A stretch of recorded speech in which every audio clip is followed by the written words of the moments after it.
I never thought I'd be in this situation, but here I am. My name is Olivia, 28F, and I've been married to Tyler, 30M, for 5 years. We met during our sophomore year of college when we were paired up for a group project in our economics class. I remember being struck by his easy smile and quick wit. We spent long nights in the library, working on our project and getting to know each other. By the time we turned in our final presentation, I was head over heels. Our relationship wasn't always smooth sailing. We had our fair share of arguments and misunderstandings, especially during our senior year when the stress of job hunting and graduation loomed over us. But we always managed to work through our issues, coming out stronger on the other side. When we both landed jobs in the same city after graduation, it felt like fate. We moved in together, and 2 years later, Tyler proposed during a weekend trip to the beach where we had our first vacation together. The first few years of our marriage were blissful. We were young, in love, and building our life together. We had date nights every Friday, took cooking classes together, and even started a small vegetable garden on our apartment balcony. Tyler was always thoughtful, surprising me with little gifts or planning weekend getaways. I thought we had it all figured out. About a year ago, my younger sister Amy, 24F, moved in with us. Amy and I have always been close, despite our 4-year age gap. Growing up, I was her protector, the one she came to with scraped knees or broken hearts. When our parents divorced during Amy's senior year of high school, I became even more of a parental figure to her, helping her navigate college applications and move into her dorm. Amy had just graduated with a degree in graphic design but was struggling to find a job in her field. She was working part-time at a coffee shop, barely making enough to cover her student loan payments. When I saw how stressed and defeated she looked during our weekly video calls, I couldn't bear it. Without much thought, I offered her our spare room until she got back on her feet. Tyler wasn't thrilled about the idea. He valued our privacy and was concerned about how having Amy around might affect our relationship. But after seeing how important it was to me, he agreed. I was so grateful for his understanding, and I promised it would only be temporary. At first, everything seemed fine. Amy was a model house guest, helping with chores and even cooking dinner for us a few times a week. She was actively job hunting and would excitedly share any promising leads with us over dinner. I was proud of how hard she was working and felt good about being able to help her during this tough time. Tyler and Amy seemed to get along well too. They discovered a shared love for obscure indie bands and would often spend evenings listening to records and discussing music. They even started going to yoga classes together a few times a week. I was happy to see my husband and sister bonding, thinking how lucky I was to have two of the most important people in my life getting along so well. But as months passed, I started noticing subtle changes in Tyler's behavior. He began coming home late from work, sometimes smelling faintly of alcohol. When I asked him about it, he'd brush it off, saying he was just having a few drinks with colleagues to unwind. I tried not to think much of it, focusing instead on my own career and helping Amy with her job search.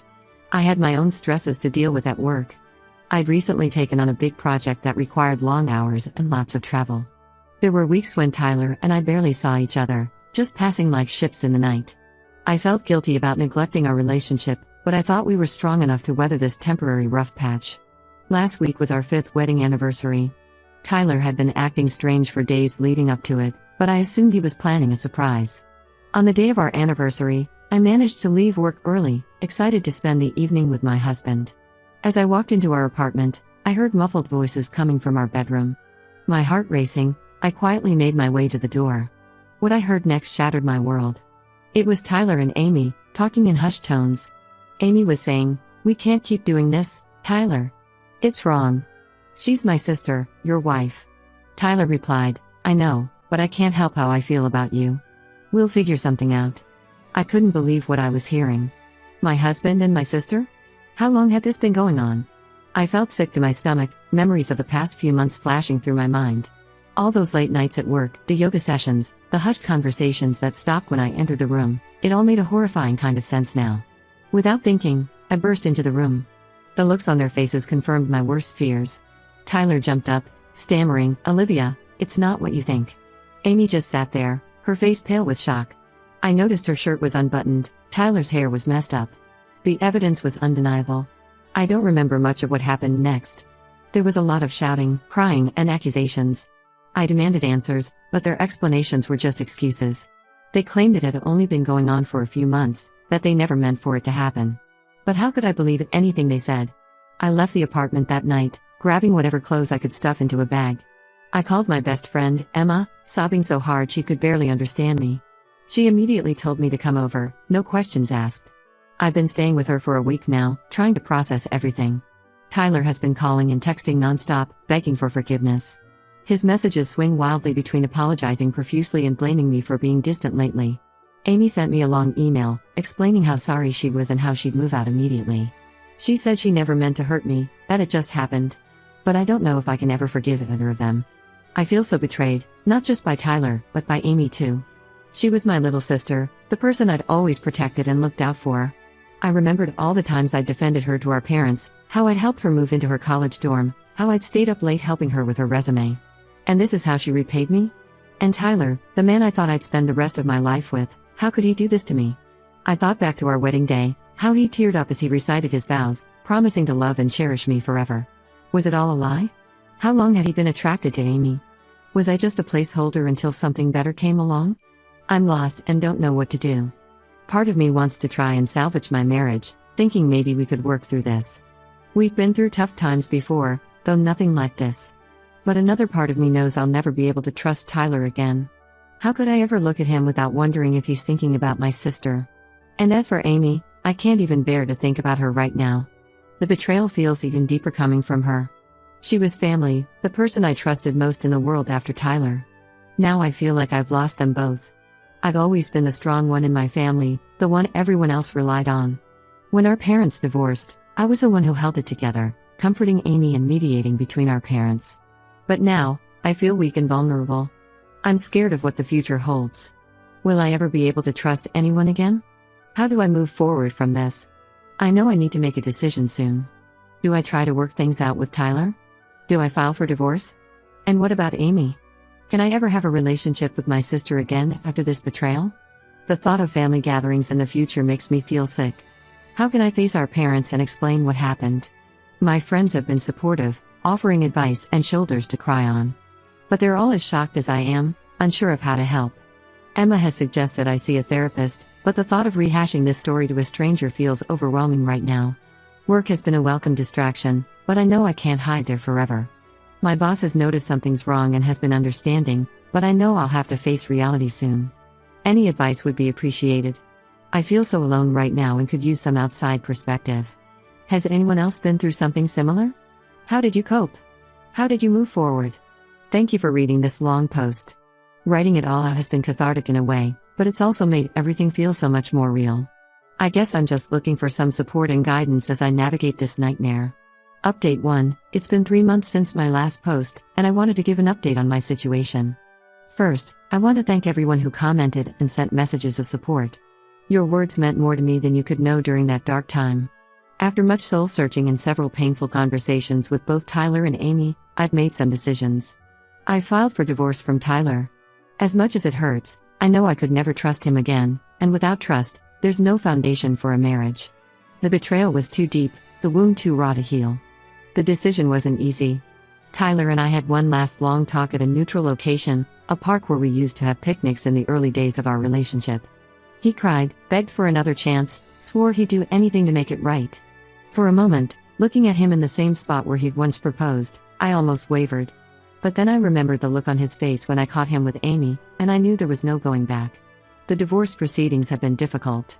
Tyler initially tried to contest it, claiming he made a mistake and wanted to work things out.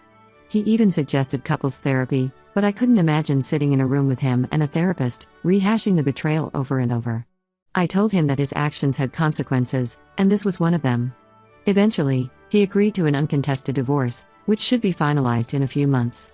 As for Amy, our relationship is complicated. I've had several long, painful conversations with her. The first one was over the phone, about a month after everything happened. I was still so angry, I could barely speak without shouting. She listened, cried, apologized over and over. She told me things I didn't want to hear, how it started, how long it had been going on. It was like reopening the wound all over again. Amy's moved out of the city, taking a job offer in another state. She says she needs time to work on herself and figure out who she is. Part of me is relieved she's gone, but another part misses my little sister. I keep thinking back to when we were kids, how she used to follow me around like a puppy, how I taught her to apply makeup, how I helped her get ready for her first date. It's hard to reconcile those memories with what she's done. The hardest part of all this has been telling our family. Our parents were devastated. Mom cried for hours when I told her, asking over and over how this could have happened. Dad got angry, threatening to disown Amy. It's caused a rift in the family, with some taking sides. Aunt Sarah insists I should try to forgive Tyler, while Uncle Mike thinks I should press charges for adultery. It's painful to see, but I know it's not my responsibility to fix it. I've moved out of the apartment Tyler and I shared. Too many memories there. I found a small studio across town and have been slowly making it my own. It's strange living alone after all these years, but also liberating in a way. I'm rediscovering who I am outside of being a wife and a sister. I've started painting again, something I gave up when work got busy. My little studio is slowly filling up with canvases, abstract pieces full of dark, swirling colors. It's not great art, but it helps me process my emotions. Work has been my saving grace through all of this. I've thrown myself into my job, taking on extra projects and responsibilities.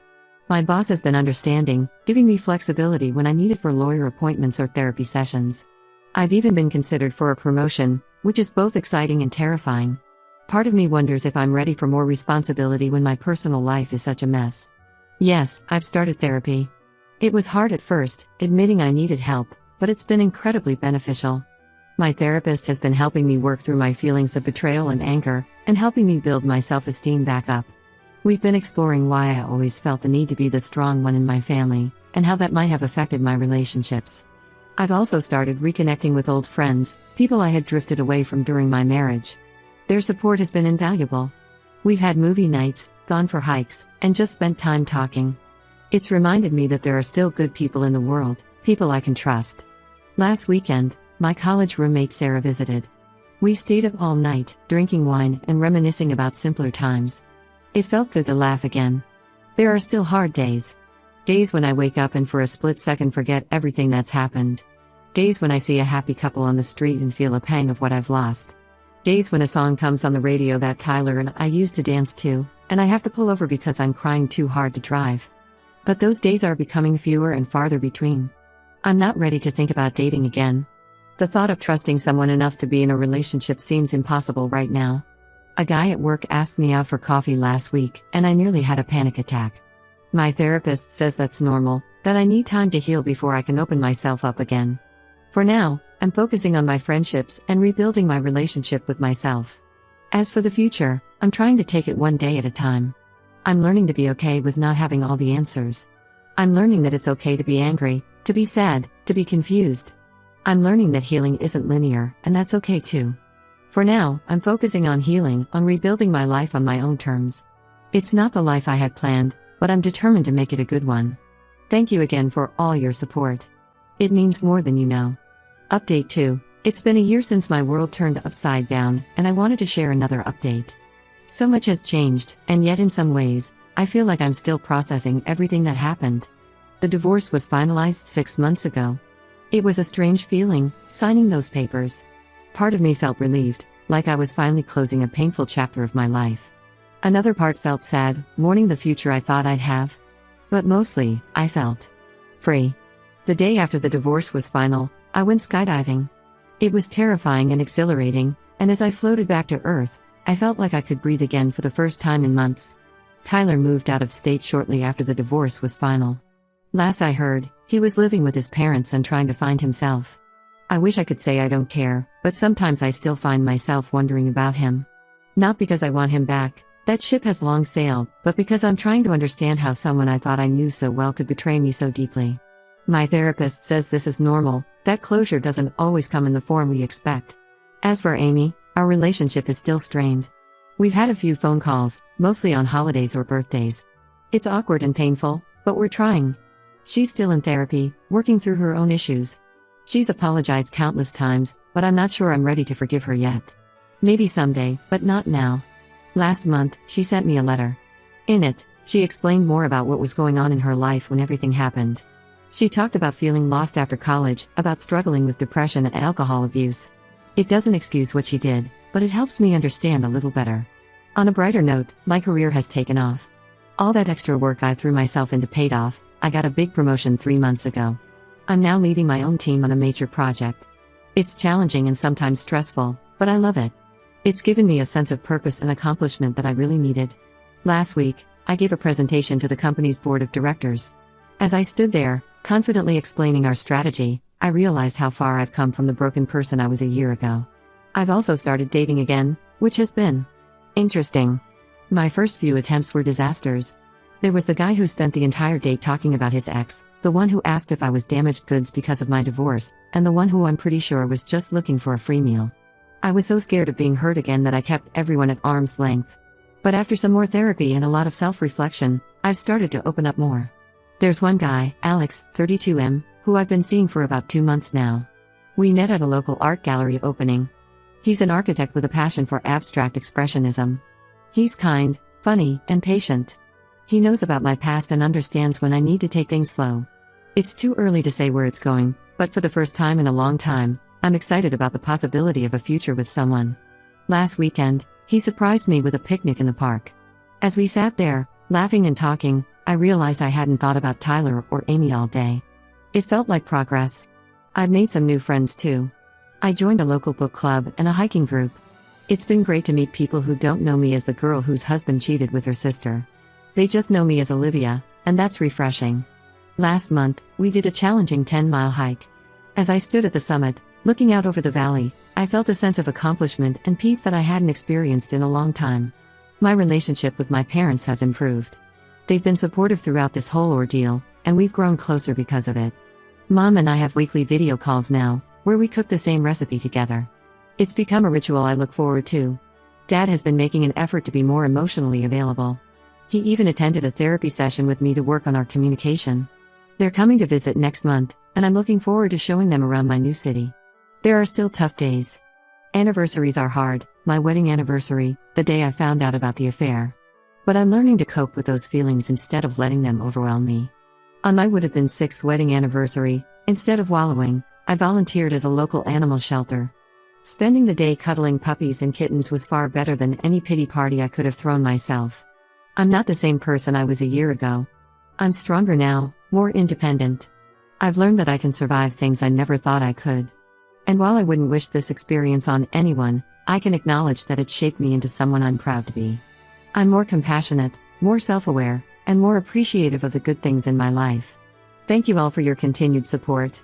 Your kind words and advice have been a lifeline during this difficult year.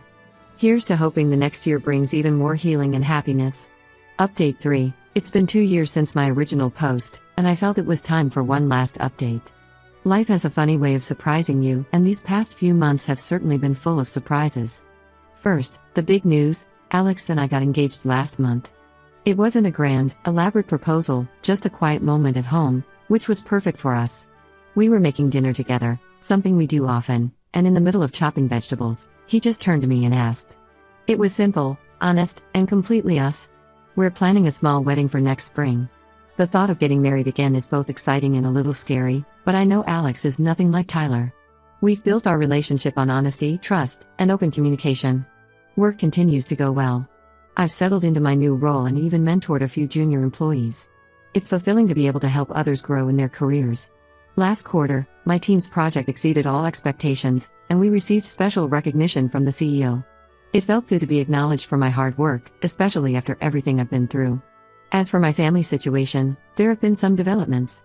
Amy reached out to me about 6 months ago, asking if we could meet in person. After much deliberation, I agreed. We met at a neutral location, a coffee shop in a city halfway between where we both live. It was an emotional meeting.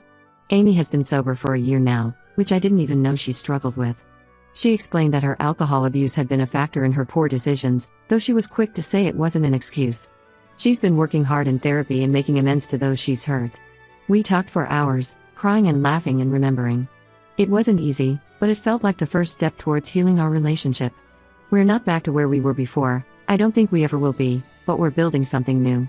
We text regularly now and are planning to spend the holidays together with our parents. It's still awkward at times, and there are moments when the pain of betrayal resurfaces, but we're both committed to rebuilding our sisterly bond. Speaking of parents, they've been my rocks through all of this. They're thrilled about my engagement to Alex and have welcomed him into the family with open arms. It's heartwarming to see them happy again after all the pain our family has been through.